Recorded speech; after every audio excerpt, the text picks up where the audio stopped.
Concerns tonight about the number of names on Rhode Island's voter rolls. Nearly 800,000 people are registered to vote, even though an average of less than 400,000 are actually casting ballots in the last 5 general elections. Target 12 investigator Walt Buteau has the details.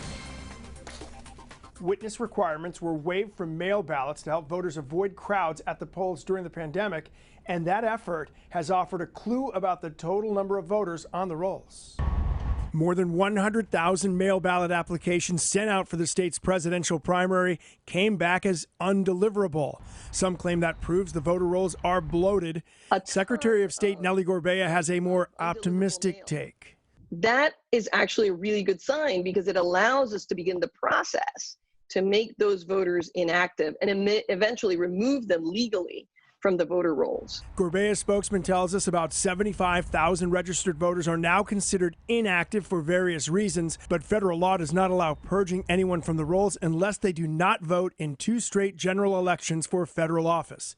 Former gubernatorial candidate Ken Block, a frequent critic of the state's election system, conducted a survey of the voter rolls through his nonprofit Watchdog RI. He claims the data shows Gorbea is one of several Rhode Island secretaries of state who have not done enough to clean up the rolls. There are hundreds of thousands of other ineligible voters who have moved out and haven't been able to vote in Rhode Island for, in some cases, decades. According to Block, 2,000 dead people were on the rolls, and he claims the ballot belonging to one of them was cast in 2018.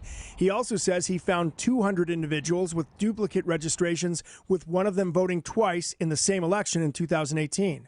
Gorbea's spokesman tells us the office is examining the list of voters with dual registrations and the case involving the person who Block claims voted twice. Gorbea says her office has now taken 1,500 of the deceased voters Block found off the rolls.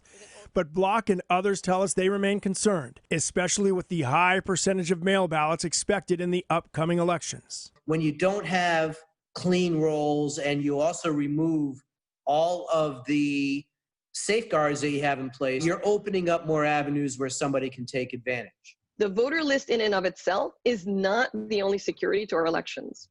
Our elections are also secured by a number of local and state election officials. Gorbea emphasizes there have been no convictions for voter fraud in Rhode Island for decades. With the Target 12 investigators, Walt Buteau, Eyewitness News.